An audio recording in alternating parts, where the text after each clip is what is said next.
महाराज सत्यव्रत सप्त ऋषियों के साथ अपनी नाव पर बैठे। उस पर उपस्थित वनस्पतियां, पेड़ पौधे, बीज, जड़ी बूटियां और भिन्न भिन्न प्रकार के पशु पक्षी पहले से उपस्थित थे। क्रोधित समुद्र विध्वंस का तांडव करने लग गया।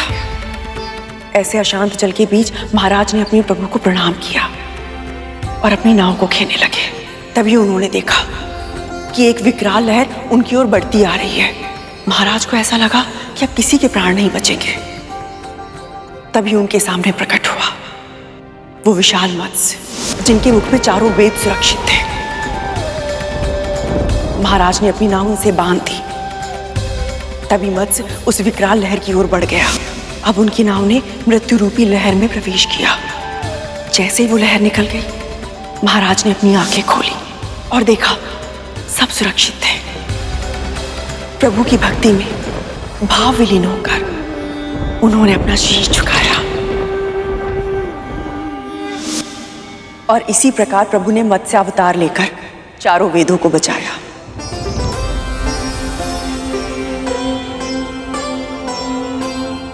सज्जन सात्विक सप्तऋषियों की सभी प्रकार के जीव जंतुओं एवं पशु पक्षियों के प्राणों की रक्षा की। वनस्पति, वृक्षों के बीज एवं जड़ी बूटियों के रूप में इस जगत में जो भी शुभ है, सबका संरक्षण किया और साथ ही साथ हयग्रीव नाम के असुर के रूप में अधर्म का नाश किया, पाप का संहार किया और पुनः धर्म की स्थापना की।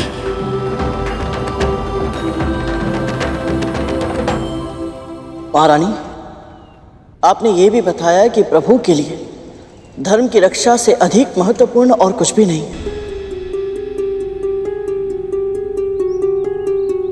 तो उन्हीं प्रभु का भक्त होने के नाते मैं आपसे एक प्रश्न पूछना चाहता हूं।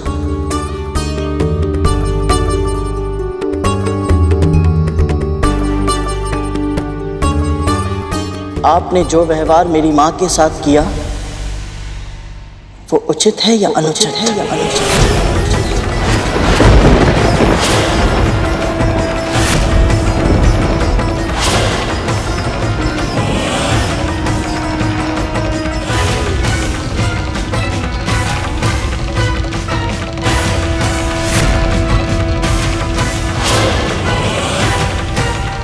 बोलिए महारानी, बोलिए महारानी। आपने पुण्य संचित किया या पाप?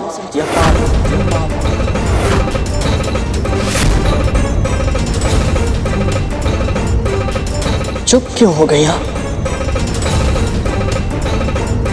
बताइए।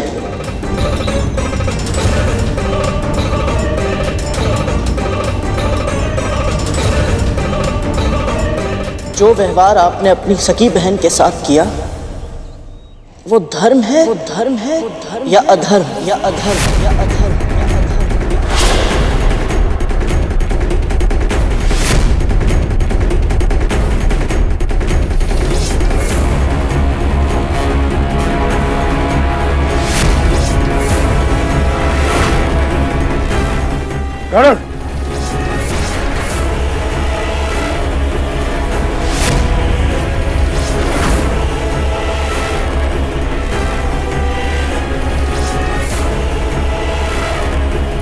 चुप हो जा गरुड़। शांत जल में पत्थर क्यों डाल रहा है तू?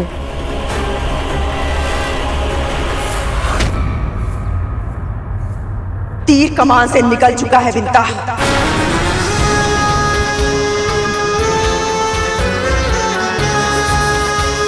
बोल चुका यह, इसके प्रश्न का उत्तर मुझे देना ही होगा।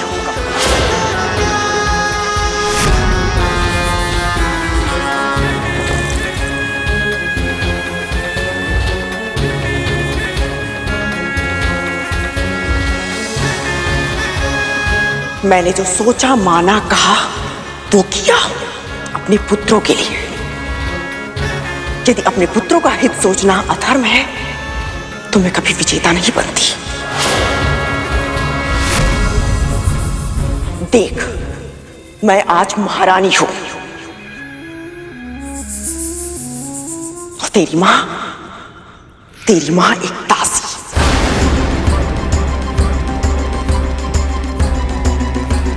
केवल इसलिए क्योंकि मेरी बुद्धि ने, नियति ने, देवताओं ने, यहां तक कि तेरे प्रभु विष्णु ने भी मेरा साथ दिया।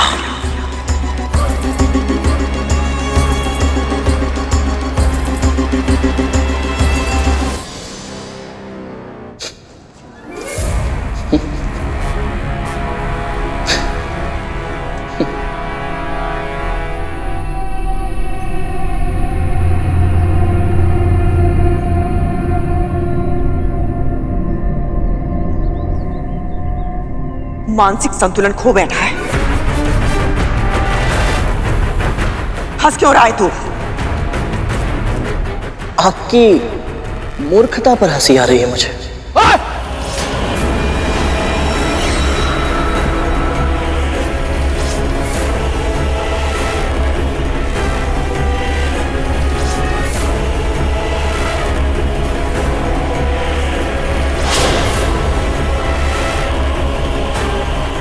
महारानी, ज्ञान तो बहुत है आपके पास, और विवेक बिल्कुल भी नहीं है।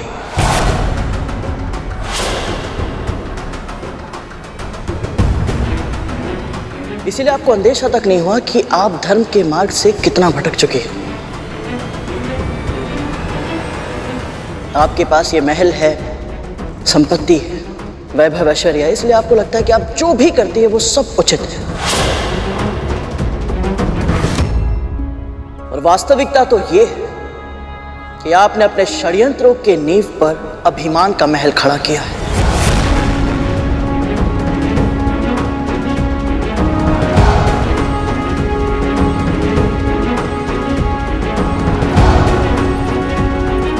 और अब उसी महल के नीचे आपके छल की दीमक चढ़ पकड़ चुकी है।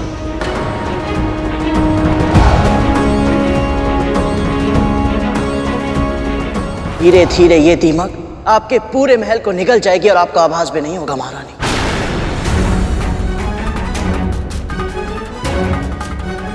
कुकर्म आसानी से पीछा नहीं छोड़ते।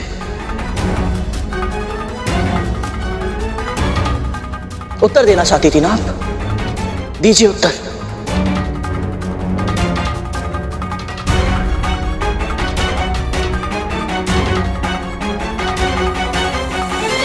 उत्तर तो देना ही पड़ेगा आपको अपने पापों का।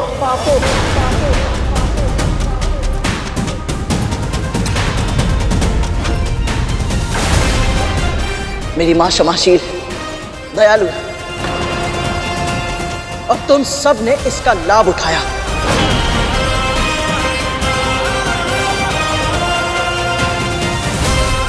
पर स्मरण रहे, हर एक बात की एक सीमा होती है, अच्छाई की भी।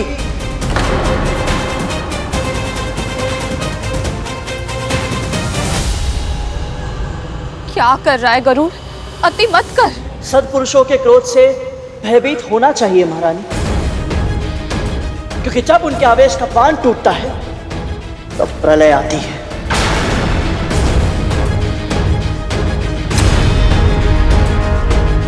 मेरे जन्म से पहले आपको मेरी मां के क्रोध का परिचय तो मिला था, स्मरण है ना आपको?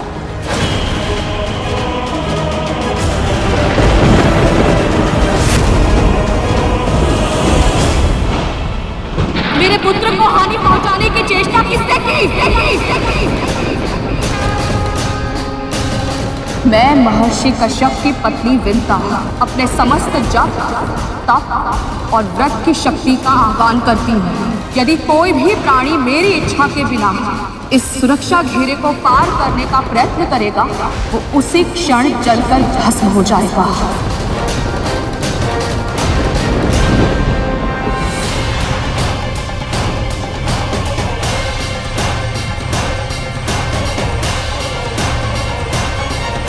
मेरी मां ने तो अपने आप को नियंत्रण में कर लिया था, पर मैं भी ऐसा कर पाऊंगा ये वचन देना मेरे लिए तनिक कठिन है महारानी।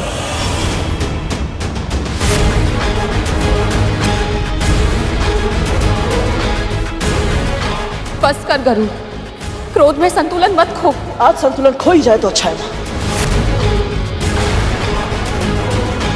क्योंकि आज मुझे इन सब का अंत दिखाई दे रहा है।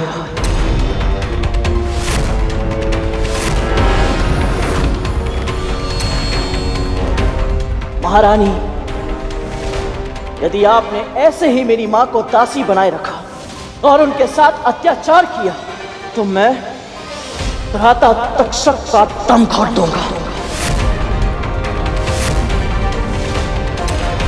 और भ्राता कालिया के 5 सिरों को उखाड़कर अपनी मां के चरणों में फेंक दूंगा।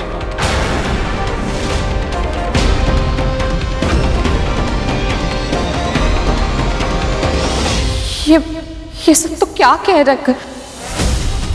स्मरण है, यदि आज के बाद तुम में से किसी ने भी मेरी मां को यंत्र ना दे या भयभीत करने के लिए अपने विष का प्रयोग किया तो तुम्हारे विष दंत भी तोड़ दूंगा मैं।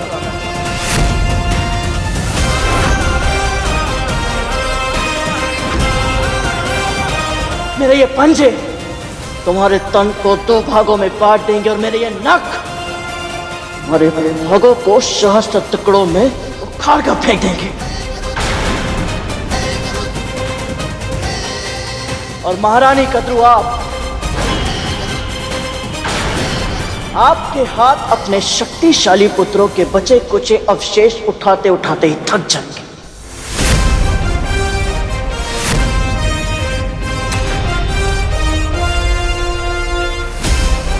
जिह्वा पर नियंत्रण रख करूं।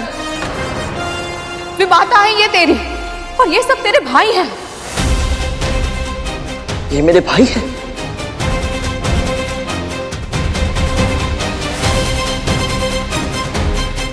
ऐसे भाई?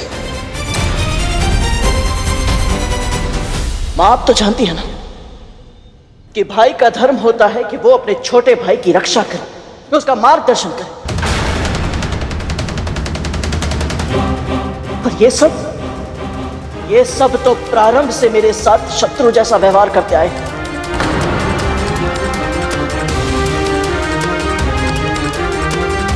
पहले इन्होंने आपको अरुण भैया का डिम फोड़ने पर उकसाया और फिर जब मैं डिम में था तब उस दानव के माध्यम से मेरा अंत करने का भी षड्यंत्र किया।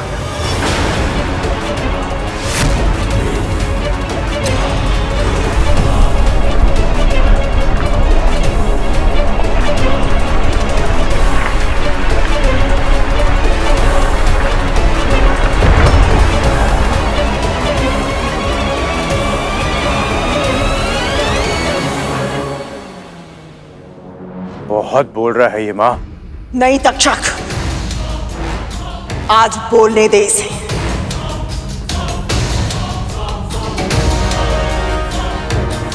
हाँ, आज मैं बोलूंगा और आपको सुनना ही पड़ेगा मां। विमाता है आप और मां तो आप भी है ना।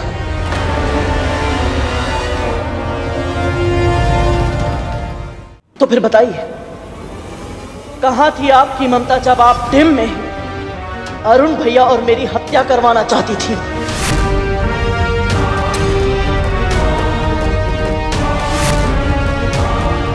क्या तुम्हें भी लगता है तुम्हारा डिम सड़ता है?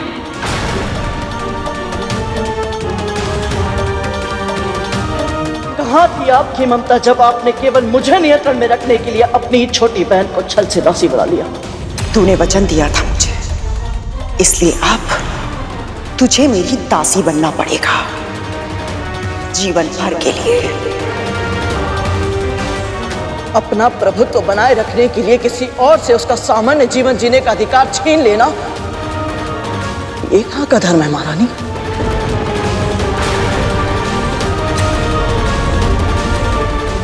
ऐसा विश्वासघात तो कोई अपने शत्रु के साथ भी नहीं करता जो आपने अपनी सगी छोटी बहन के साथ किया है।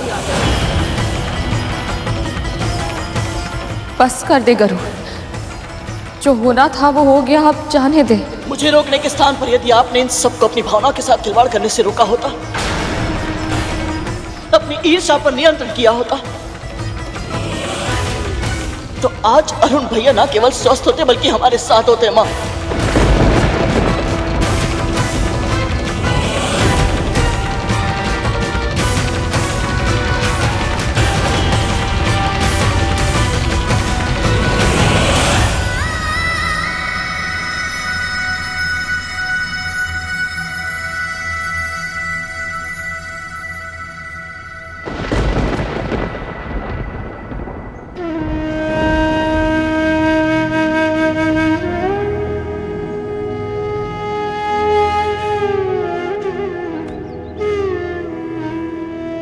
माँ मुझे क्षमा करें।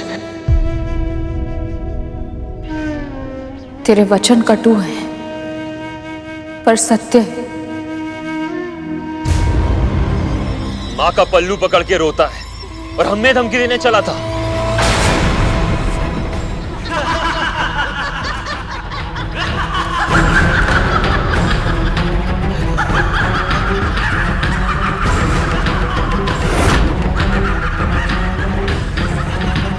केवल बोलना ही आता है तुझे या फिर अपने कथन को सत्य सिद्ध करने का समर्थ भी है?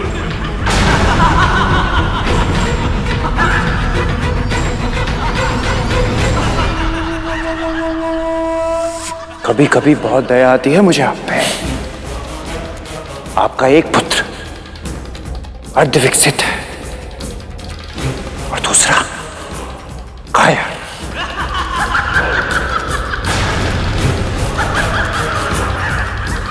दोष आपके पुत्रों का नहीं है दासी मां, दोष आपका है।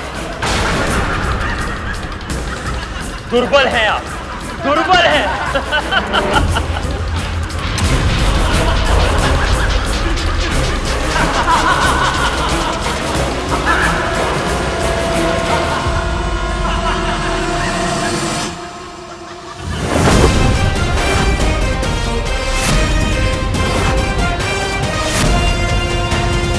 कालिया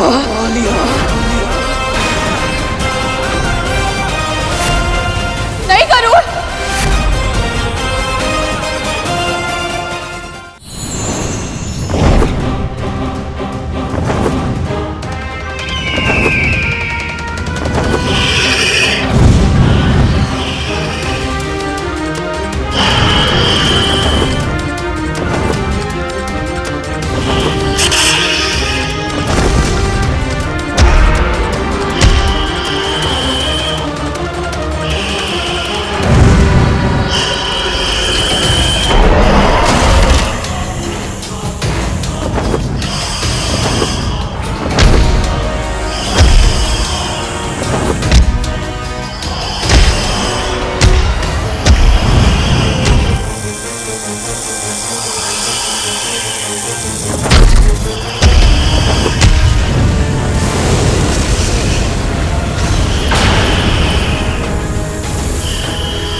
देख क्या रही है? रोक अपने पुत्र को। मेरी बात मान गरुड़, रुक जा।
ऐसा व्यवहार करते हैं अपनी विमाता के साथ?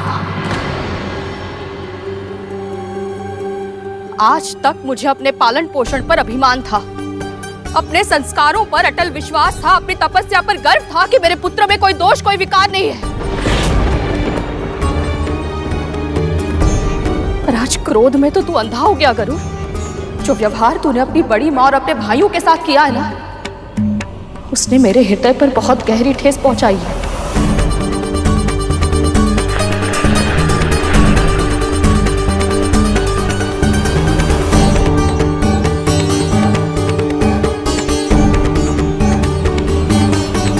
कोई कारण नहीं दूंगा, ना ही कोई बहाना बनाऊंगा। बस क्षमा।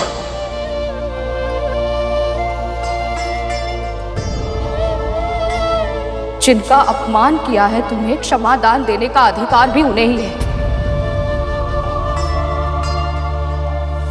क्षमा की याचना करनी है तो अपनी विमाता महारानी कद्रू से कर।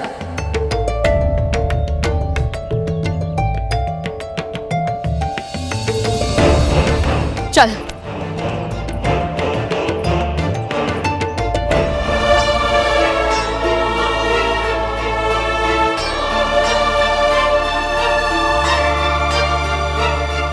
महारानी, जो अपराध तूने आज किया है उसके लिए क्षमा पर्याप्त नहीं है। अपने कर्म का फल तुझे भुगतना होगा। दंड मिलेगा तुझे, दंड।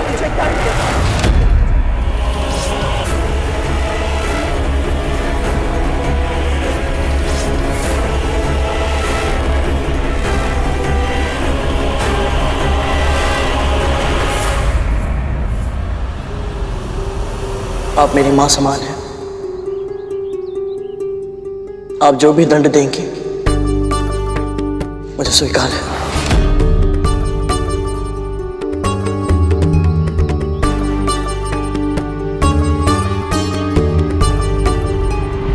मैंने तुझसे कहा था ना, यदि मां कोई त्रुटि करेगी तो दंड पुत्र को मिलेगा। यदि पुत्र कोई अपराध करेगा तो परिणाम मां को भुगतना होगा। आज तेरी मां के मना करने के बाद भी तूने मेरे पुत्रों पर आक्रमण करके यह सिद्ध कर दिया है कि अब तेरी मां का आदेश तुझे नहीं रोक सकता। तेरी मां तुझे समझाने में विफल हो गई है, इसलिए मैं वही करूंगी जो एक स्वामिनी अपने दास को नियंत्रण में रखने के लिए करती है। आज तक तू एक दासी पुत्र था गरुड़, किंतु आज से, अभी से तू हम सबका दास होगा। तू हम सबका दास होगा। तू हम सबका दास होगा।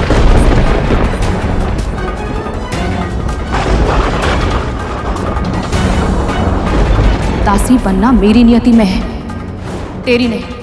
किंतु मां, मैं तू कभी किसी का दास नहीं बनेगा। एक दिन के लिए भी नहीं, एक क्षण के लिए भी नहीं, कभी नहीं। मैंने ही बड़ा किया है तुझे, अपनी ममता की शक्ति से तेरे कण कण को सींचा है। प्रत्येक पल भगवान विष्णु से तेरे उज्जवल भविष्य की कामना की है, इस विश्वास के साथ कि तू अपनी शक्ति, अपने सामर्थ्य, अपने जीवन का उपयोग किसी बड़े महत्वपूर्ण कार्य के लिए करेगा।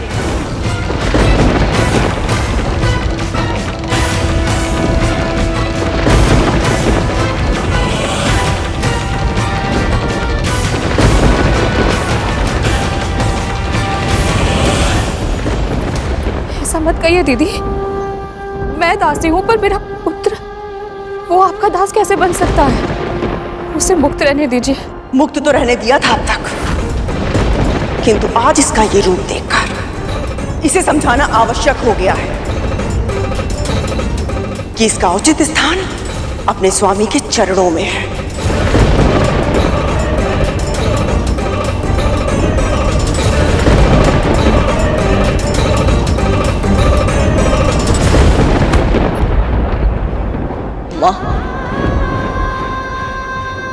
मैं आपके आगे हाथ जोड़ती हूँ दीदी।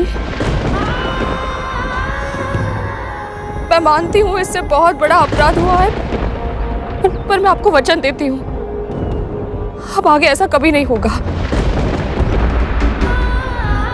या आपको या आपके पुत्रों को हानि पहुंचाना तो दूर, दृष्टि ऊंची करके देखेगा तक नहीं। वो तो देख लिया मैंने, आज देख लिया कि कैसे ये तेरे नियंत्रण के बाहर जा चुका है। तेरे वचन का कोई मूल्य नहीं है विंता। और वैसे भी दासी का पुत्र तो दास ही होता है ना।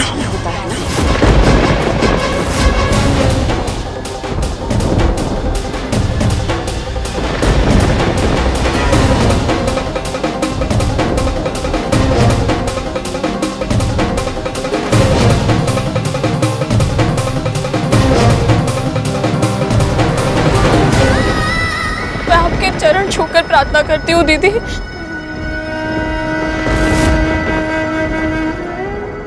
मेरा अनुरोध स्वीकार कर लीजिए। ये मूर्ख है, ये बालक है, इस पर दया कीजिए, क्षमा कर दीजिए इसे। तू तो ऐसे कह रही है कि जैसे मैं इस पर कोई क्रूरता कर रही हूं।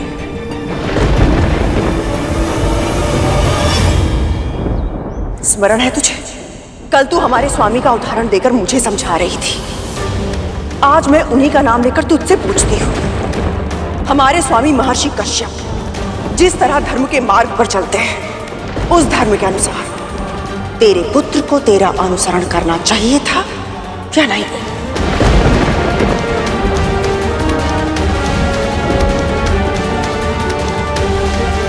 बता, क्या कहता है तेरा धर्म?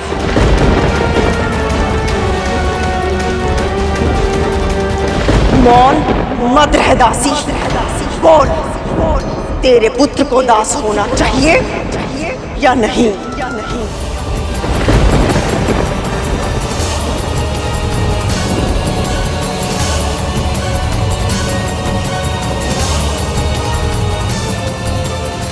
क्या हुआ, बता ना, क्या है तेरे धर्म के अनुसार उचित?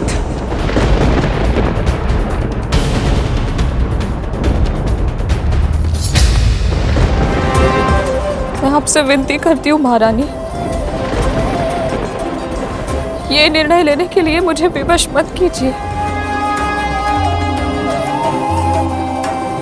अपने पहले पुत्र को जीवन भर का दुख दे चुकी हूँ मैं। अब अपने दूसरे पुत्र की भाग्य रेखा यदि मेरे कारण मिट गई तो मेरा अपराध बोध मुझे जीने नहीं देगा।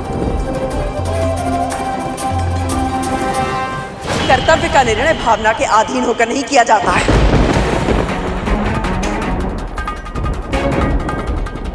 केवल इतना बता, धर्म के अनुसार तेरे पुत्र को दास होना चाहिए या नहीं?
पुत्र के मुंह में सत्य को छुपाना चाहती है विंता, किंतु सत्य तो धर्म की तरह प्रखर होता है, तेरे छुपाने से नहीं छुपेगा।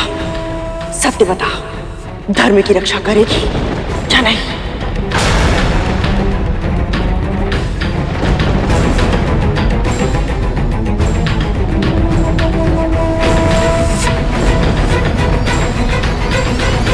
सत्य कहा आपने।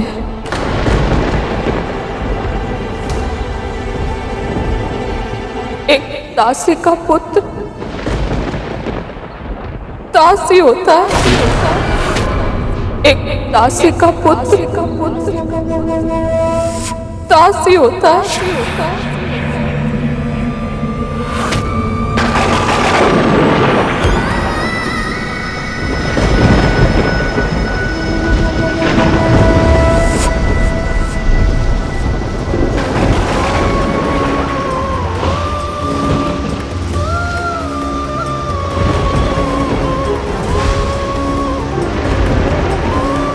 मेरी मां के मुंह से निकला हर शब्द मेरे लिए सत्य है, और अभी ये सत्य ही मेरा धर्म है।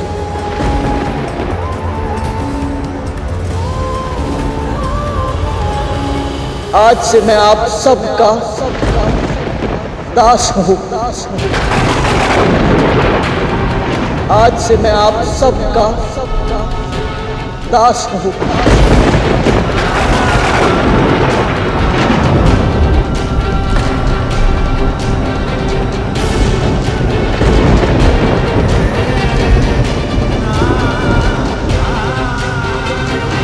वन में मोर नाचेगा तो देखेगा कौन? ऐसे एकांत में वचन देगा तो विश्वास कौन करेगा?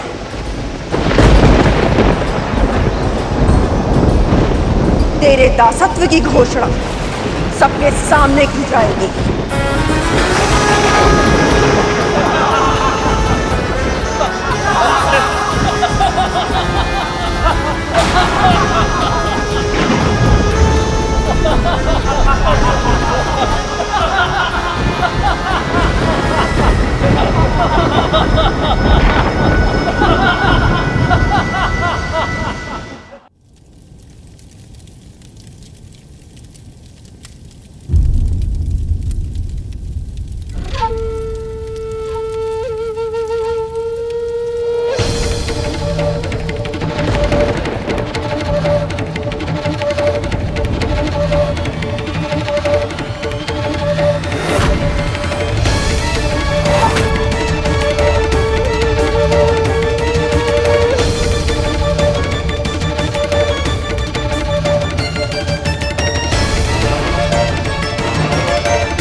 मुझे क्षमा कर मां।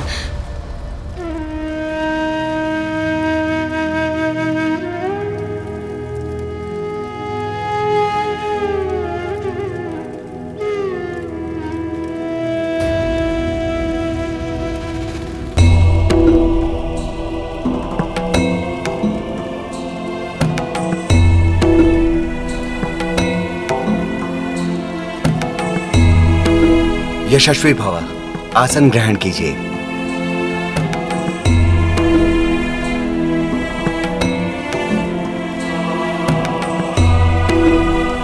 ओम स्वस्ति न इंद्रो वृद्धश्रवाः, स्वस्ति न पूषा विश्ववेदाः, स्वस्ति नस्ताक्षर्यो अरिष्टनेमि, स्वस्ति नो बृहस्पतिर्दधातु। महारानी, अब मैं पंच महाभूतों का आवाहन करता हूँ। ओम अग्नि तत्व देवताभ्यो नमः स्वाहा। ओम पृथ्वी तत्व देवताभ्यो नमः स्वाहा। ओम जल तत्व देवताभ्यो नमः स्वाहा। ओम वायु तत्व देवताभ्यो नमः स्वाहा।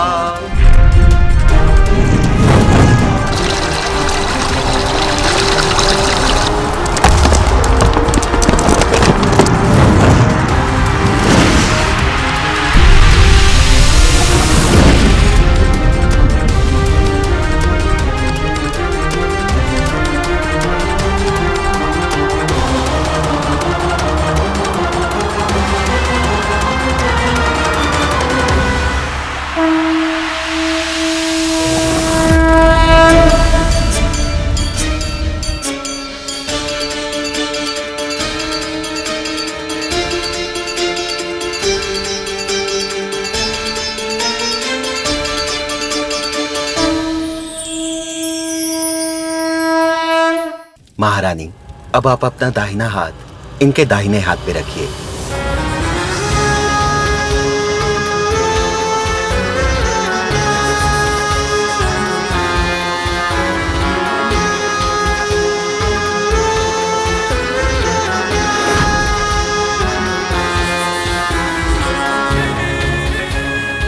आरंभ कीजिए।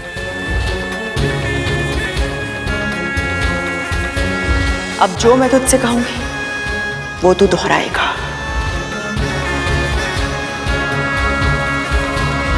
मैं महर्षि कश्यप और विंता का पुत्र गरुड़। मैं महर्षि कश्यप और मां विंता का पुत्र गरुड़। पृथ्वी, जल, वायु, अग्नि और आकाश, पृथ्वी, जल, वायु, अग्नि और आकाश, इन पंच महाभूतों को साक्षी मानते हुए, इन पंच महाभूतों को साक्षी मानते हुए, मन से, वचन से और कर्म से, मन से, वचन से और कर्म से, मेरी विमाता महारानी कद्रू और उनके 1 सहस्त्र पुत्रों की दास्ता स्वीकार करता हूं।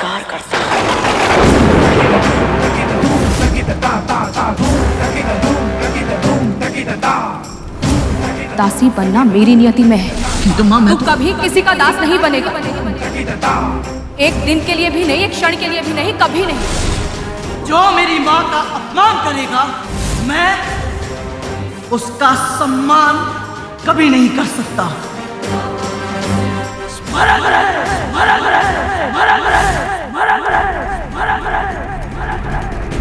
तेरी माँ मेरी दासी है गरुड़, और तू एक दासी पुत्र। यदि तूने कभी भी मेरे पुत्रों का अपमान किया या उनका अहित करने के बारे में सोचा, तो प्रकृति की कोई भी शक्ति तुझे मेरे क्रोध से नहीं बचा पाएगी। अपनी विषैली शक्तियों पर बहुत अभिमान है ना तुम सबको। आज उसी अभिमान का अंत करूंगा मैं। तुम्हारे विष उगड़ने के सामर्थ्य को नष्ट कर शक्तिहीन बना दूंगा मैं तुम सबको। प्रातः कालिया के 5 सिरों को उखाड़ कर अपनी माँ के चरणों में फेंक दूंगा। मेरे ये नख हमारे भागों को सहस्त्र टुकड़ों में उखाड़ कर फेंक देंगे।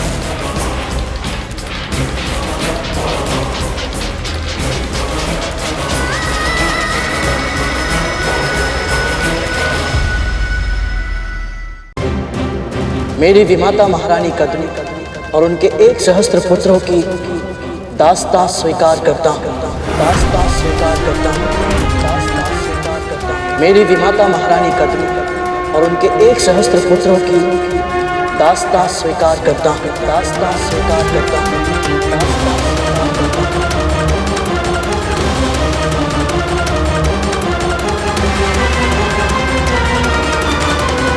महारानी, ये धागा इनकी कलाई में बांध दीजिए।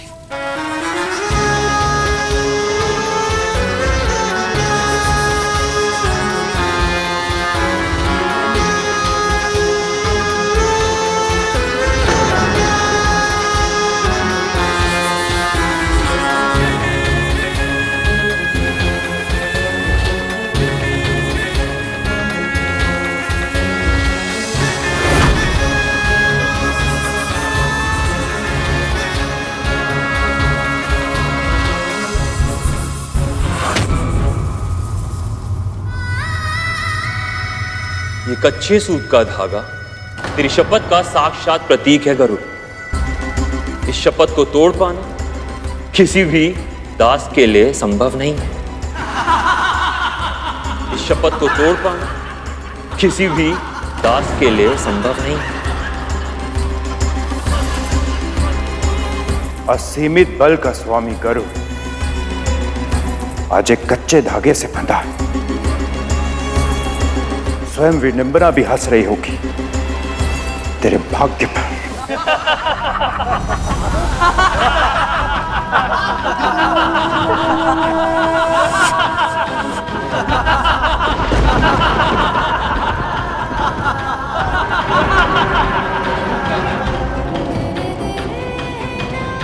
हे परम प्रभु विष्णु, मुझे शक्ति दीजिए कि मैं अपनी माँ के मुख से निकले हर वचन को पूरी श्रद्धा से निभा पाऊं।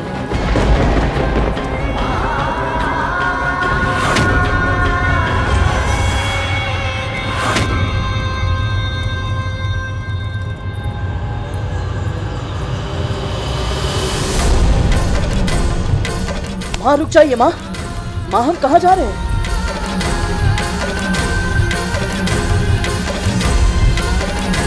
माँ माँ रुक जाइए माँ, आप तो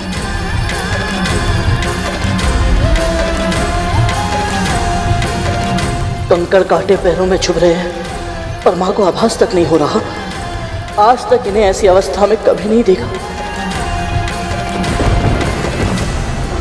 तू कभी किसी का दास नहीं बनेगा। मेरी विमाता महारानी कद्रू और उनके 1 सहस्त्र पुत्रों की दास्तां स्वीकार करता हूँ।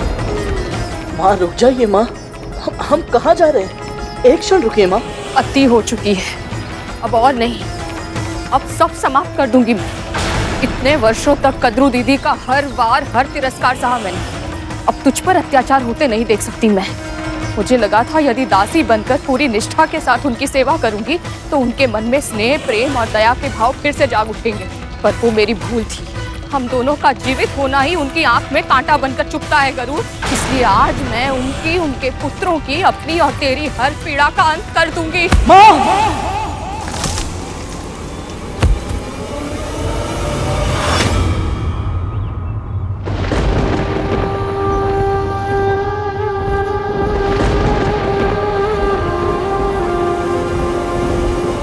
ये क्या कर रही हैं?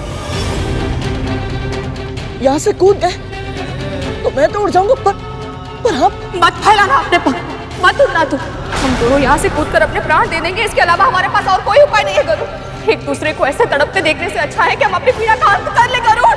माँ माँ क्या हो गया आपको? आप ऐसा कैसे सोच सकती हैं?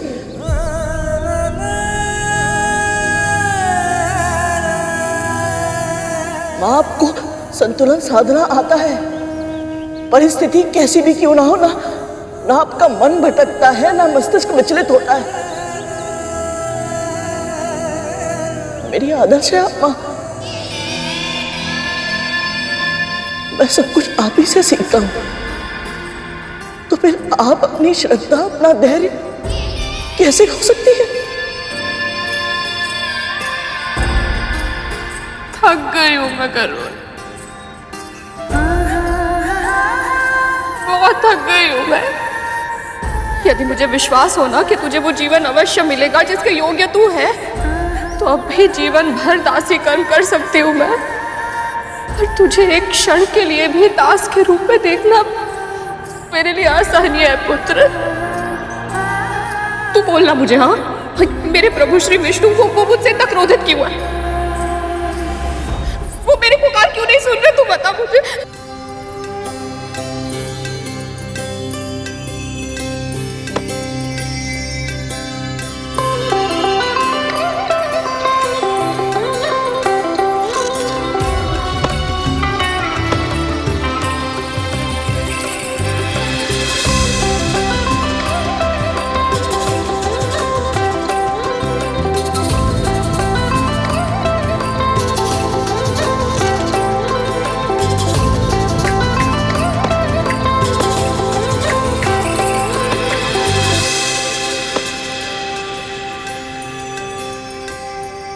लो, तुम दोनों भी प्रसाद ले लो।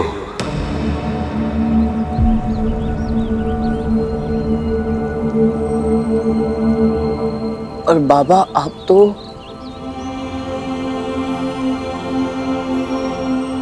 आपको कैसे पता चला कि हम दोनों यहाँ हैं? तन की आंखें नहीं देख सकती, पर मन की आंखें सब देख सकती हैं पुत्र। और वैसे भी तुम्हारी और तुम्हारी माँ की छवि में एक विशेष तेज है, शुद्ध सात्विक तेज। अवश्य ही तुम दोनों भगवान विष्णु के भक्त हो, है ना?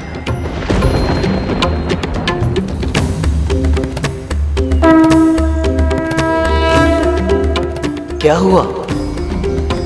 कुछ नहीं बाबा, बस एक जिज्ञासा है मन में। आपके जीवन में इतना कष्ट है, रहने के लिए ना कुटिया है, ना जीविका कमाने का कोई साधन, आपका ध्यान रखने वाला भी कोई नहीं है। देख भी नहीं सकते और विकलांग भी हो, यही ना? प्रभु ने आपको कुछ नहीं दिया, फिर भी आप इतने प्रसन्न कैसे रहते हैं? कैसे कहूं कि प्रभु ने मुझे कुछ नहीं दिया। मैं तो ऐसा जीवन जीता हूँ पुत्री, जो अनेक व्यक्तियों के लिए भी दुर्लभ है। जीविका कमाने के लिए ईश्वर कुछ करने ही नहीं देता। जो उन्हें चढ़ाया जाता है वही उत्तम भोजन भगवान मुझे खिलाते हैं। भक्तजन जो मुझे देते हैं वही मैं उन्हें खिला देता हूँ। मैं देख नहीं सकता, विकलांग हूँ। मेरे सभी कार्य हो जाते हैं क्योंकि मेरी रक्षा भगवान विष्णु स्वयं करते हैं। मेरे मुख में केवल एक ही नाम रहता है, मेरे प्रभु का, मेरे विष्णु का।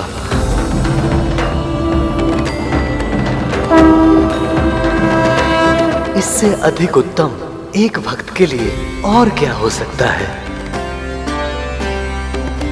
लो, प्रसाद का सेवन करो और भगवान विष्णु का पूजन करो।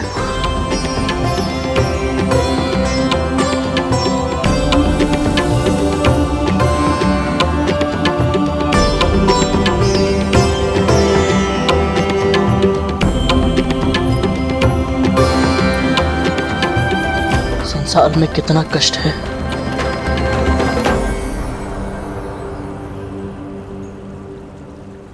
और हमारा कष्ट कितना कम है।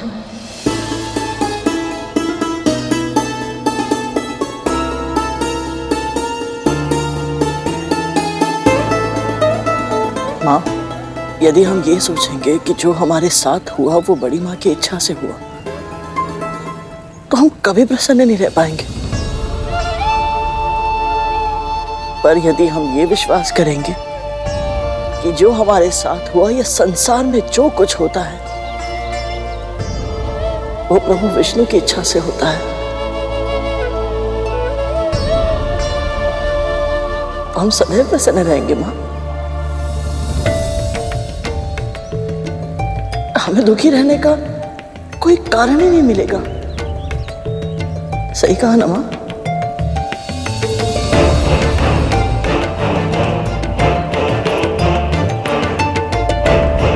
मुझे क्षमा कर दे पुत्र, मेरा विश्वास डगमगा गया था। भूल गई थी कि मेरे प्रभु की लीला अपरंपार है। ये जो करते हैं उसमें कोई ना कोई उद्देश्य अवश्य छुपा होता है। कितना बड़ा पाप करने जा रही थी मैं, तुझे कुछ हो जाता तो। माँ, हमारे साथ प्रभु श्री विष्णु है ना?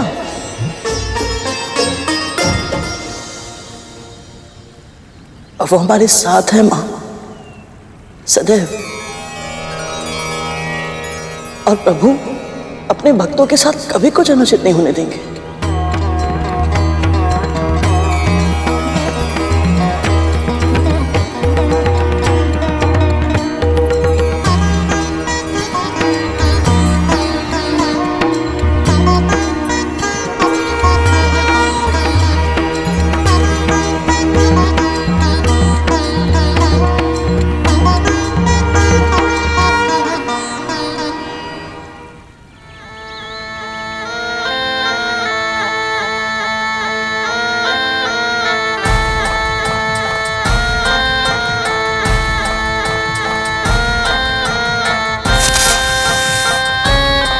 देख रहे हो भैया, सब कितने खुश लग रहे हैं।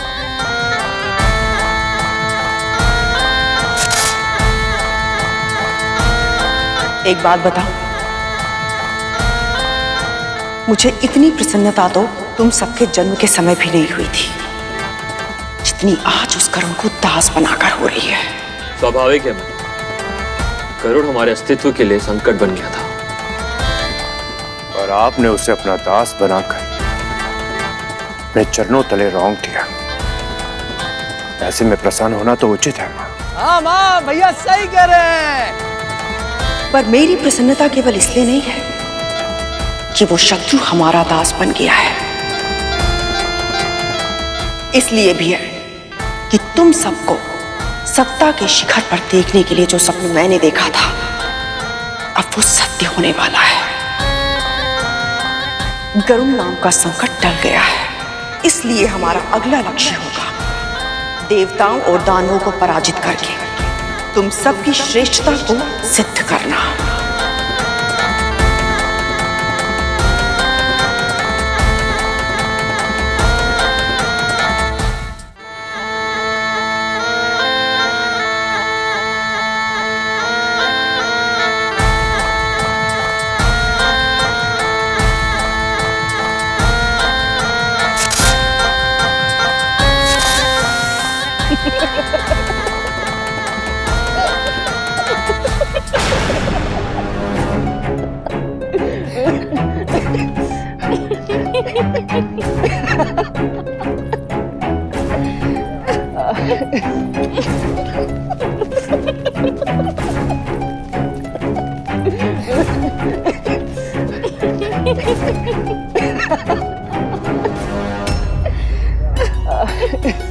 माँ, नियति का प्रयास तो देखिए।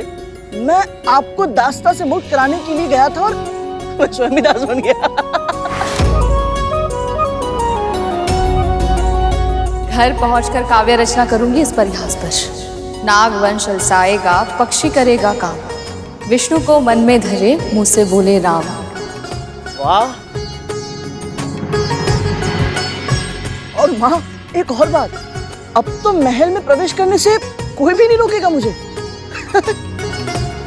प्रभु ने मेरी प्रार्थना का फल दिया है। मुझे बिना बताया गया था ना, अब बिना सूचना के कहीं नहीं जा पाएगा तू।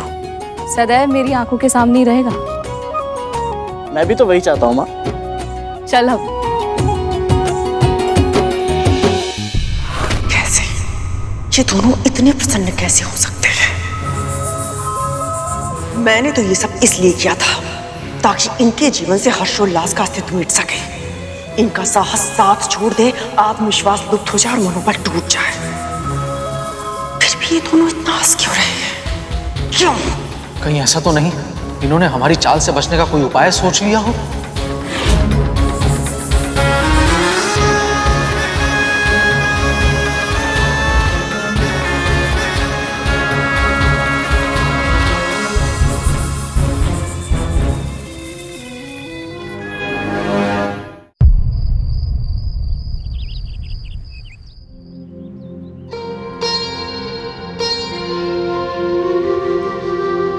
कराग्रे बस्ते लक्ष्मी कर मध्ये सरस्वती करमूले तु गोविंद प्रभाते कर दर्शनम।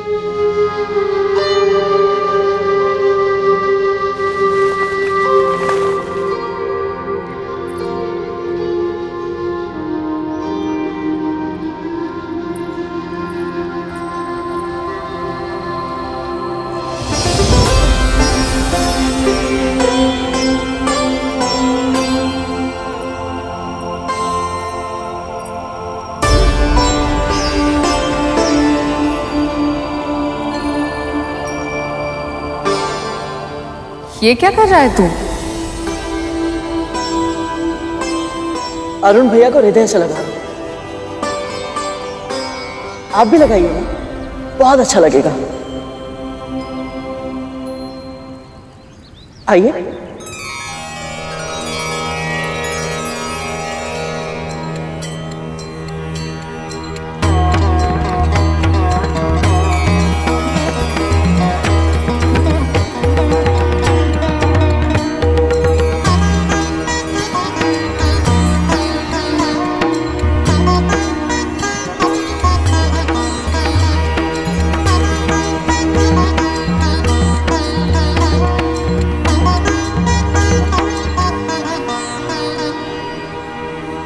दिन चढ़ने लगा है, कहाँ रह गए तुम दोनों दास?